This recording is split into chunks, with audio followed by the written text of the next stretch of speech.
அஸ்ஸலாமு அலைக்கும் வரஹ்மத்துல்லாஹி தஆலா வபரகாத்துஹு. அன்பிற்கினியவர்களே, இஸ்லாமிய வரலாற்றை குறிப்பிடுகின்ற பலரும் இஸ்லாம் 1400 ஆண்டுகளுக்கு முன்னதாக முஹம்மது நபி ஸல்லல்லாஹு அலைஹி வஸல்லம் அவர்களால் தோற்றுவிக்கப்பட்டது என்கிற கருத்தை பதிவு செய்கிறார்கள். சில சமயங்களில் இக்கருத்தை இஸ்லாமிய அறிஞர்களும் பேசுகிறார்கள். மாற்று மத சகோதரர்களும் அவ்வாறே பேசுவதை காண முடிகிறது. ஆனால் இஸ்லாம் என்பது முஹம்மது நபி ஸல்லல்லாஹு அலைஹி வஸல்லம் அவர்களால் தோற்றுவிக்கப்பட்ட மார்க்கம் அல்ல. மாறாக முஹம்மது நபி ஸல்லல்லாஹு அலைஹி வஸல்லம் அவர்களால் மறு புனரமைப்பு செய்யப்பட்ட மார்க்கம் என்பதை நாம் புரிந்து கொள்ள வேண்டும். முஹம்மது நபி ஸல்லல்லாஹு அலைஹி வஸல்லம் அவர்கள் இஸ்லாமிய மார்க்கத்தை தோற்றுவிக்கவில்லை.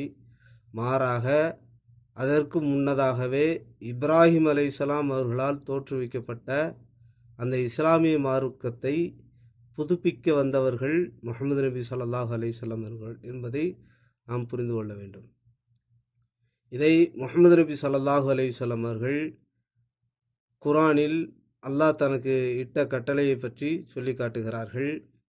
6வது அத்தியாயம் 161வது வசனத்தில் முஹம்மது நபி ஸல்லல்லாஹு அலைஹி வஸல்லம் அவர்களுக்கு அல்லாஹ் இவ்வாறு சொல்கிறான்.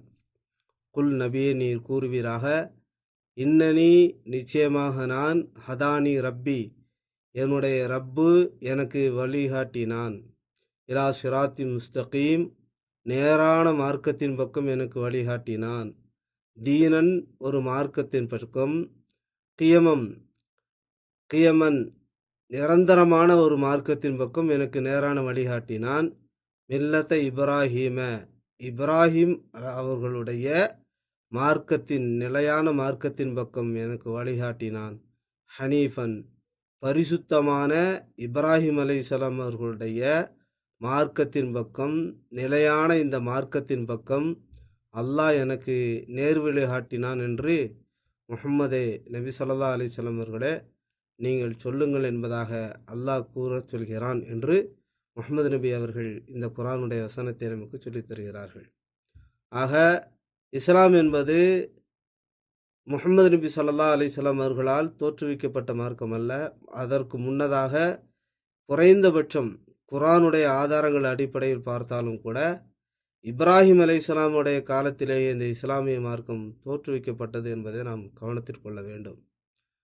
இன்னைக்கு பலரும் என்ன செய்கிறாங்க அப்படின்னு சொன்னால், இஸ்லாத்திற்கு முன்னதாகவே கிறிஸ்தவம் வந்துவிட்டது, அதற்கு முன்னதாகவே யூத மதம் வந்துவிட்டது, அதற்கு முன்னதாகவே சிலை வணக்கங்கள் எல்லாம் இருந்தது என்பதாக சொல்லி இஸ்லாம் ஏதோ ஒரு இளைய பிள்ளை என்பதை போன்ற கருத்தை பதிவு செய்கிறார்கள்.